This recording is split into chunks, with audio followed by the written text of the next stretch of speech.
Hello, guys. Hello. We're back. It's been a couple of weeks, I think. A week and a half, maybe. It's felt like a long time. Yeah, it did. We've both been very busy. Say we're meeting in Oh, yes, we're meeting in Molavi. Hello again. Today we're reading Chapter 8. Before we get started, we had a comment in the last video from our massive fan base. While I'm finding that, do you want me to find it? Do you want to? No, I can find it. Do you want to show them our new Voldemort? Yeah. We got a Voldemort one. Yay! Looks pretty. It's gonna be a big collection of Funkos here. It's getting there. Yeah. Yes. So last week we were talking about Alan Rickman and how he was possibly, like, unpopular opinion, he was miscast, but like not really miscast because he's the GOAT, but like in that he's like nearing 50, even though Snape was like in his 30s, like low 30s, and Steerinless. That's what I'm going with. Yes. Yeah, Steerinless mentioned that they'd aged Snape up for the movies because they wanted Rickman, which is an excellent point.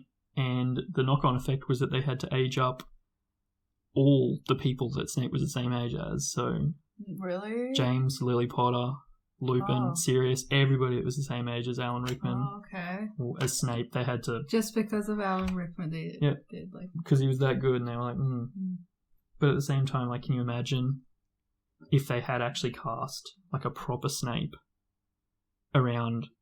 Like, if he was... Because James and Lily Potter died when they were 21.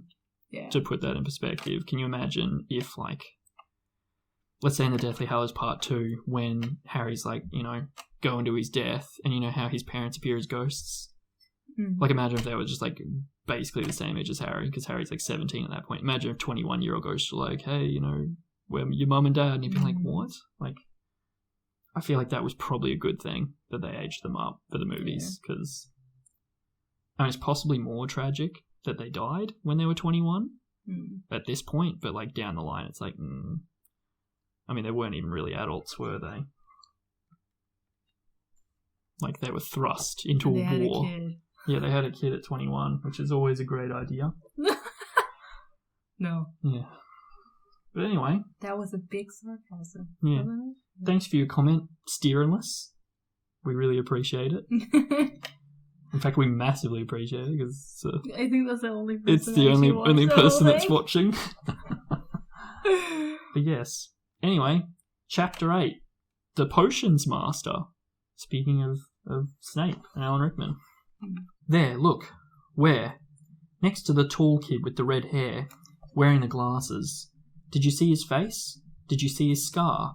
Whispers followed Harry from the moment he left his dormitory the next day. People queuing outside classrooms stood on tiptoe to get a look at him, or doubled back to pass him in the corridors again, staring. Harry wished they wouldn't, because he was trying to concentrate on finding his way to classes. There were 142 staircases at Hogwarts. Wide, sweeping ones, narrow, rickety ones, some that led somewhere different on a Friday, some with a vanishing step halfway up that you had to remember to jump. Then there were doors that wouldn't open unless you asked politely, or tickled them in exactly the right place, and doors that weren't really doors at all, real fake doors, but solid walls just pretending. It was also very hard to remember where anything was, because it all seemed to move around a lot. The people in the portraits kept going to visit each other, and Harry was sure the coats of armour could walk. The ghosts didn't help either. It was always a nasty shock when one of them glided suddenly through a door you were trying to open. Nearly Headless Nick was always happy to point you Gryffindors in the right direction, but Peeves the poltergeist was worth 2 locked doors and a trick staircase if you met him when you were late for class. He would drop waste paper baskets on your head, pull rugs from under your feet, pelt you with bits of chalk, or sneak up behind you, invisible, grab your nose and screech, "Got your conch!" Even worse than Peeves, if that was possible, was the caretaker, Argus Filch. Harry and Ron managed to get on the wrong side of him on their very first morning. Filch found them trying to force their way through a door, which unluckily turned out to be the entrance to the out-of-bounds corridor on the 3rd floor. He wouldn't believe they were lost, was sure they were trying to break into it on purpose, and was threatening to lock them in the dungeons when they were rescued by Professor Quirrell, who was passing. Filch owned a cat called Mrs. Norris, a scrawny, dust-coloured creature with bulging, lamp-like eyes, just like Filch's. She patrolled the corridors alone. Break a rule in front of her, put just one toe out of line, and she'd whisk off for Filch, who'd appear wheezing 2 seconds later. Filch knew the secret passageways of the school better than anyone, except perhaps the Weasley twins, and could pop up as suddenly as any of the ghosts. The students all hated him, and it was the dearest ambition of many to give Mrs. Norris a good kick. And then once you had managed to find them, there were the lessons themselves. There was a lot of more magic, as Harry quickly found out, than waving your wand and saying a few funny words. They had to study the night skies through their telescopes every Wednesday at midnight and learn the names of different stars and the movements of the planets. 3 times a week they went out. That's good. Yeah, so astrology. They're not that stupid though, because I mean, we were like talking about how they don't know basic math. Like they don't know math, but they look at the stars. I feel like I think that's alright. That's not an equal trade. Not like astrology, but like knowing the planets and blah blah blah. That's alright. That's science.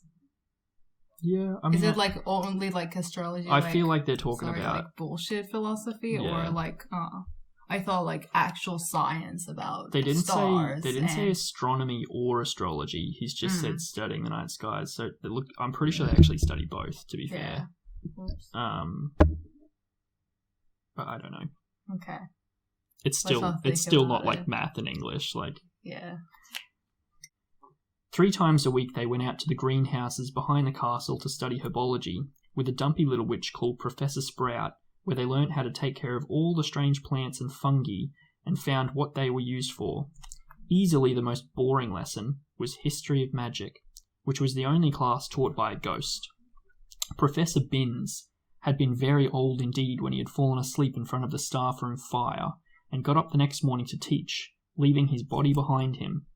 Binns droned on and on while they scribbled down names and dates and got Emmerich the Evil and Ulrich the Oddball mixed up. Professor Flitwick, the charms teacher, was a tiny little wizard who had to stand on a pile of books to see over his desk. At the start of their first lesson, he took the register, and when he reached Harry's name, he gave an excited squeak and toppled out of sight. Professor McGonagall was again different. Harry had been quite right to think she wasn't a teacher to cross. Strict and clever, she gave them a talking to the moment they sat down for her first class. Transfiguration is some of the most complex and dangerous magic you will learn at Hogwarts, she said. Anyone messing around in my class will leave and not come back. You have been warned. Then she changed her desk into a pig and back again. They were all very impressed and couldn't wait to get started, but soon realised they weren't going to be changing the furniture into animals for a long time. After making a lot of complicated notes, they were each given a match and started trying to turn it into a needle. By the end of the lesson, only Hermione Granger had made any difference to her match. Professor McGonagall showed the class how it had gone all silver and pointy and gave Hermione a rare smile. The class everyone had really been looking forward to was Defense Against the Dark Arts, but Quirrell's lessons turned out to be a bit of a joke. His classroom smelled strongly of garlic, which everyone said was to try and ward off the vampire he'd met in Romania, and was afraid would be coming back to get him one of these days. His turban, he told them, had been given to him by an African prince as a thank you for getting rid of a troublesome zombie, but they weren't sure they believed this story. For one thing, when Seamus Finnegan asked eagerly to hear how Quirrell had fought off the zombie, Quirrell went pink and started talking about the weather. For another, they had noticed that a funny smell hung around the turban, and the Weasley twins insisted that it was stuffed full of garlic as well, so that Quirrell was protected wherever he went. Harry was very relieved to find out that he wasn't miles behind everyone else. Lots of people had come from Muggle families, and like him, hadn't had any idea that they were witches and wizards. There was so much to learn that even people like Ron didn't have much of a head start. Friday was an important day for Harry and Ron. They finally managed to find their way down to the Great Hall for breakfast without getting lost once. "What have we got today?" Harry asked Ron as he poured sugar on his porridge. "Double potions with the Slytherins," said Ron. "Snape's head of Slytherin House. They say he always favours them. We'll be able to see if it's true." "Wish McGonagall favoured us," said Harry. Professor McGonagall was head of Gryffindor House, but it hadn't stopped her giving them a huge pile of homework the day before. Just then the post arrived. Harry had got used to this by now, but it had given him a bit of a shock on the first morning, when about 100 owls had suddenly streamed into the Great Hall during breakfast, circling the tables until they saw their owners and dropping letters and packages onto their laps. Hedwig hadn't brought Harry anything so far. She sometimes flew in to nibble his ear and have a bit of toast before going off to sleep in the owlery with the other school owls. This morning, however, she fluttered down between the marmalade and the sugar bowl and dropped a note onto Harry's plate. Harry tore it open at once. "Dear Harry," it said in a very untidy scrawl, "I know you get Friday afternoons off, so would like you to come down and have a cup of tea with me around 3. I want to hear all about your first week. Send us an answer back with Hedwig, Hagrid." Harry borrowed Ron's quill, scribbled "Yes, please, see you later" on the back of the note, and sent Hedwig off again. Yeah. It was lucky that Harry had tea with Hagrid to look forward to, because the potions lesson turned out to be the worst thing that had happened to him so far. At the start of term banquet, Harry had got the idea that Professor Snape disliked him. By the end of the potions lesson, he knew he'd been wrong. Snape didn't dislike Harry. He hated him. Potions lessons took place down in one of the dungeons. It was colder here than up in the main castle, and would have been quite creepy enough with the pickled animals floating in glass jars all around the walls. Snape, like Flitwick, started the class by taking the register, and like Flitwick, he paused at Harry's name. "Ah, yes," he said softly. "Harry Potter, our new celebrity." Draco Malfoy and his friends Crabbe and Goyle sniggered behind their hands. Snape finished calling the names and looked up to the class. His eyes were black like Hagrid's, but they had none of Hagrid's warmth. They were cold and empty, and made you think of dark tunnels. "You are here to learn the subtle science and exact art of potion making," he began. He spoke in barely more than a whisper, but they caught every word. Like Professor McGonagall, Snape had the gift of keeping a class silent without effort. "As there is little foolish wand-waving here, many of you will hardly believe this is magic. I don't expect you will really understand the beauty of the softly simmering cauldron with its shimmering fumes, the delicate power of liquids that creep through human veins, bewitching the mind, ensnaring the senses. I can teach you how to bottle fame, brew glory, even stop a death, if you aren't as big a bunch of dunderheads as I usually have to teach." More silence followed this little speech. Harry and Ron exchanged looks with raised eyebrows. Hermione Granger was on the edge of her seat and looked desperate to start proving that she wasn't a dunderhead. "Potter," said Snape suddenly, "what would I get if I added powdered root of asphodel to an infusion of wormwood?" "Powdered root of what to an infusion of what?" Harry glanced at Ron, who looked as stumped as he was. Hermione's hand had shot into the air. "I don't know, sir," said Harry. Snape's lips curled into a sneer. "Tut, tut. Fame clearly isn't everything." He ignored Hermione's hand. "Let's try again. Potter, where would you look if I told you to find me a bezoar?" Hermione stretched her hand as high into the air as it would go without her leaving her seat. But Harry didn't have the faintest idea what a bezoar was. He tried not to look at Malfoy, Crabbe, and Goyle, who were shaking with laughter. "I don't know, sir." "Thought you wouldn't open a book before coming, eh, Potter?" Harry forced himself to keep looking straight into those cold eyes. He had looked through his books at the Dursleys, but did Snape expect him to remember everything in 1,000 magical herbs and fungi? Snape was still ignoring Hermione's quivering hand. "What is the difference, Potter, between monkshood and wolfsbane?" Hermione still At trying to this, answer. Hermione stood up, her hand stretching toward the dungeon ceiling. "I don't know," said Harry quietly. "I think Hermione does, though. Why don't you try her?" A few people laughed. Harry caught Seamus's eye and Seamus winked. Snape, however, was not pleased. "Sit down," he snapped at Hermione. "For your information, Potter, asphodel and wormwood make a sleeping potion so powerful it is known as the Draught of Living Death. Absor is a stone taken from the stomach of a goat, and it will save you from most poisons.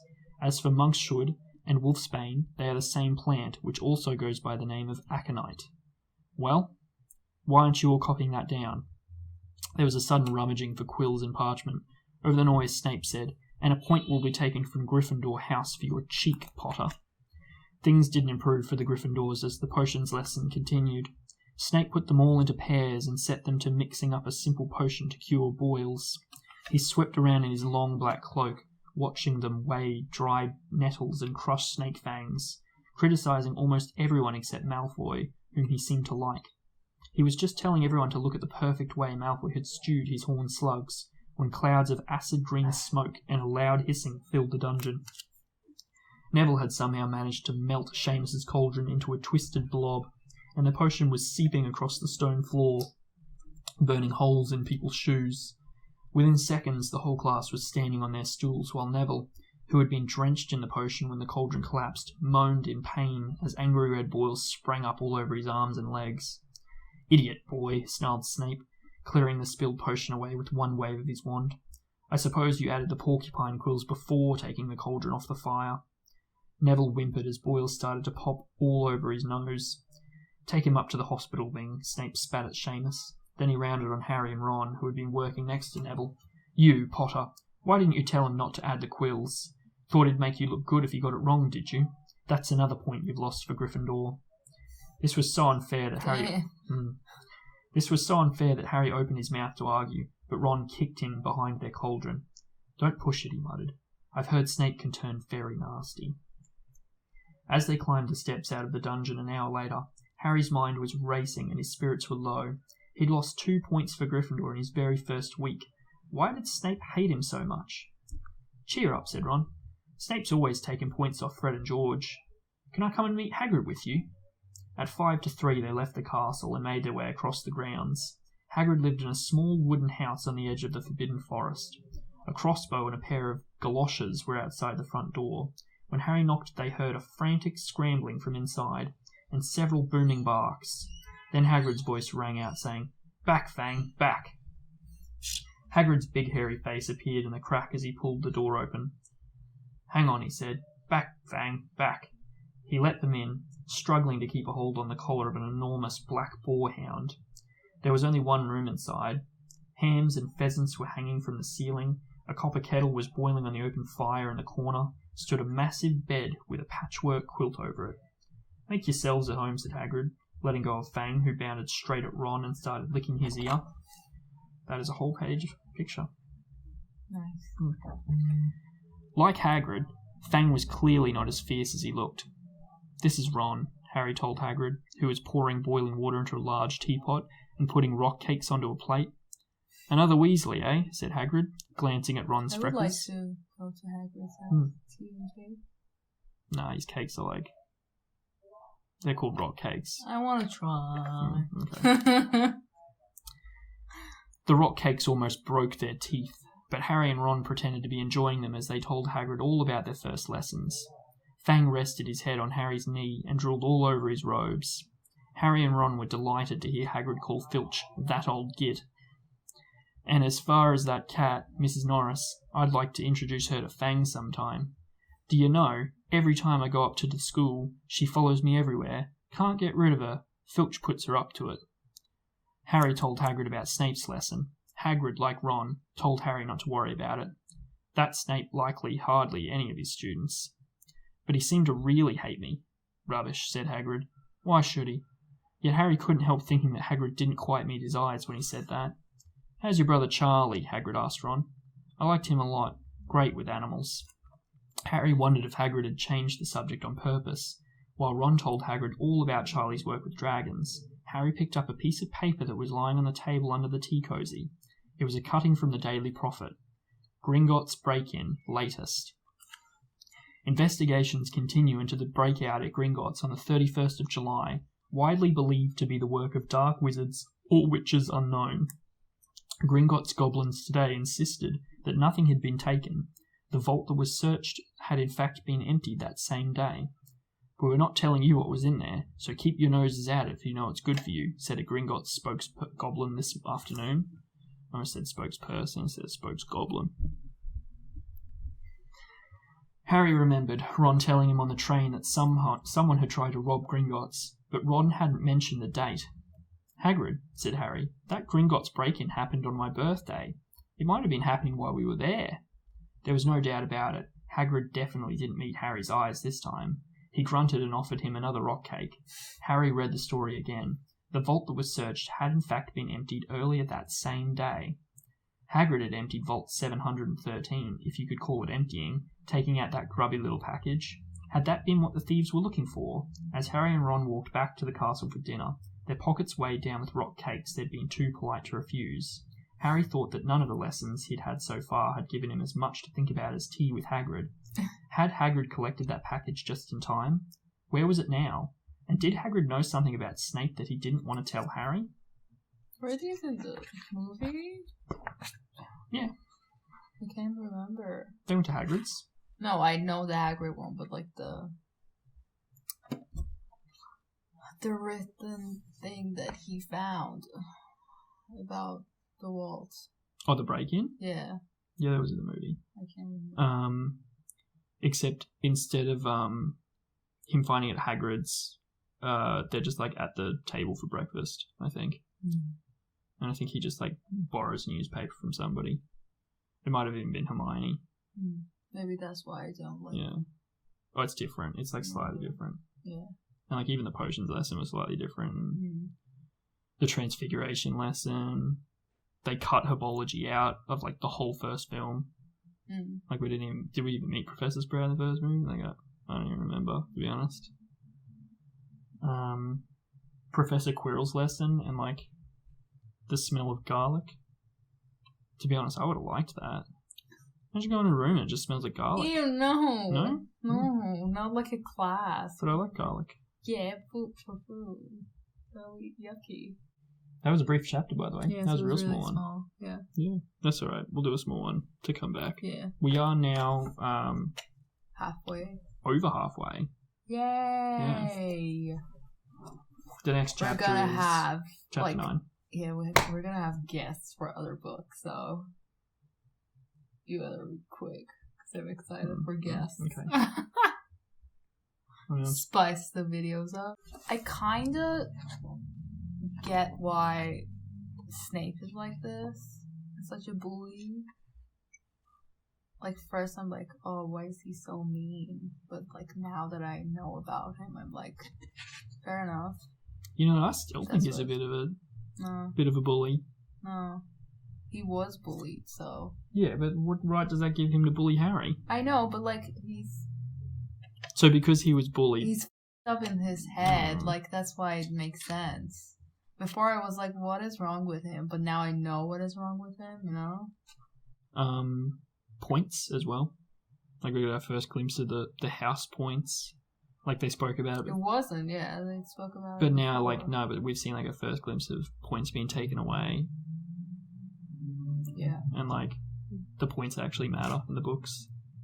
But yeah, like in the movies, they do the house points, like in the first movie, and then you never see them like ever again. But in the books, like they actually care. Like even in the third book, they're like, "Oh, we're doing well in the house cup," you know. Oh, look, that person just got 10 points for Ravenclaw. Good for them. Like, but they really don't care about that in the movies, like at all. Okay. Well, that'll do it, I reckon. Oh, like and subscribe if you liked this videos. Goodbye, guys. See ya. Bye.